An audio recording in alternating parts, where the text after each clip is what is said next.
Hello guys, my name is Moin Ahmed. इस video के अंदर मैं 9.6 एक्सरसाइज के कुछ क्वेश्चनों को कवर करूंगा। I request you that if you haven't subscribe, like share and definitely subscribe to my channel to see more videos like this so that you get the notification of the upcoming videos first. Without wasting time, let's get started. Question number 3। Question number 3 क्या बोलता है? पहले मैं इसे हिंदी में पढ़ता हूं and then इसे इंग्लिश में ट्रांसलेट करके पढ़ता हूं। अवकल समीकरण का व्यापक हल ज्ञात कीजिए। अब मैं इसे इंग्लिश में ट्रांसलेट करता हूं और पढ़ता हूं। Find the general solution of the differential equation. Question number 3। dy by dx plus y upon x is equal to x square. इसे मैं इक्वेशन 1 कंसीडर कर लेता हूं। फर्स्ट बात यह होती है कि हमारे पास लीनियर डिफरेंशियल इक्वेशन होती है। उसके बाद सेकंड स्टेप यह होता है कि ये हमारे पास y में लीनियर है या x में लीनियर है। देखो हम यहां पर चेक करते हैं कि ये जो लीनियर डिफरेंशियल इक्वेशन आप लोगों को दे रखी है ये x में लीनियर है या y में लीनियर है।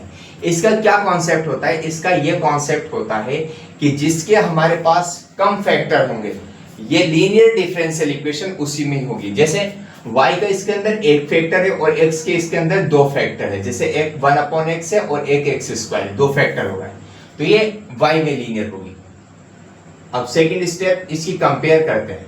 On comparing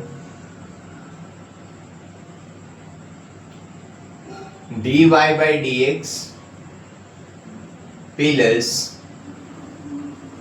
y upon x is equal to x square by dy by dx plus p y is equal to q. Right, मैं इससे इसकी कंपेयर करूंगा। यहां पर dy बाई dx के प्लस पर dy बाई dx है। यहां पर जो p का कोफिशिएंट y का कोफिशिएंट p है और यहां पर y का कोफिशिएंट 1/x है। तो p की वैल्यू यहां से मेरे पास आई 1/x। यहां से अब q की कंपेयर में x स्क्वायर से करूंगा। q is equal to x square.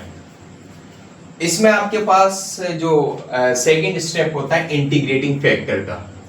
जब भी हमारे पास कोई भी लीनियर डिफरेंशियल इक्वेशन y की टर्म में होती है या y में लीनियर होती है तो उसका जो इंटीग्रेटिंग फैक्टर होता है e raise to power p into dx type का होता है is equal to e raise to power what is the value of p 1/x into dx is equal to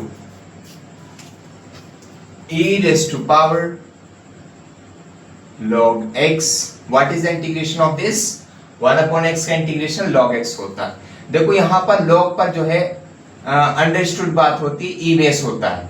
तो जब इस पर भी e बेस है और नीचे भी e बेस है तो इसकी पूरे की वैल्यू कितनी होती है?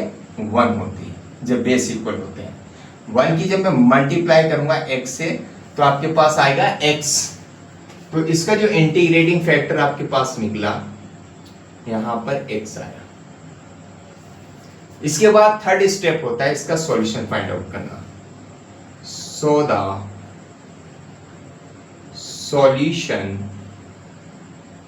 Of given linear differential equation.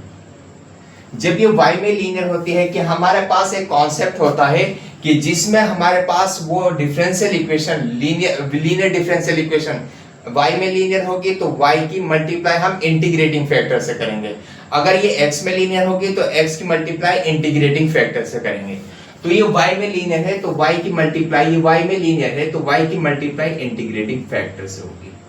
Integrating factor is equal to q into integrating factor into dx plus integration constant c y into what is the value of integrating factor small x is equal to what is the value of q क्योंकि value आपके पास आ गई x square multiplied by integrating factor x into d x plus c Y into x is equal to,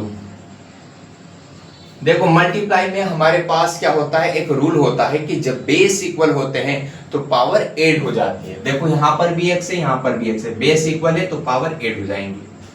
2 plus 1 into d x plus सी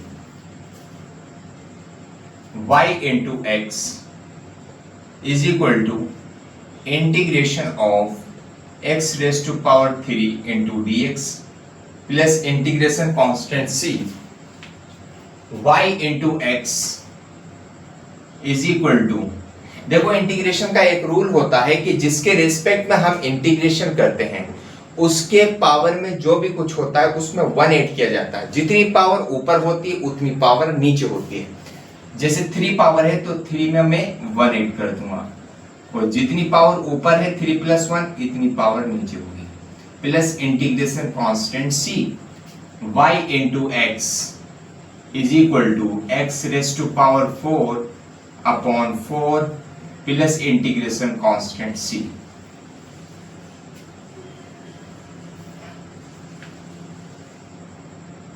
ये कौन सा solution आया, general solution आया, बिकॉज इसके अंदर सी इंक्लूड है। नीचे लिख देंगे विच इज द रिक्वायर्ड का मतलब जो हमें फाइंड आउट करना था, general solution of giving linear differential equation.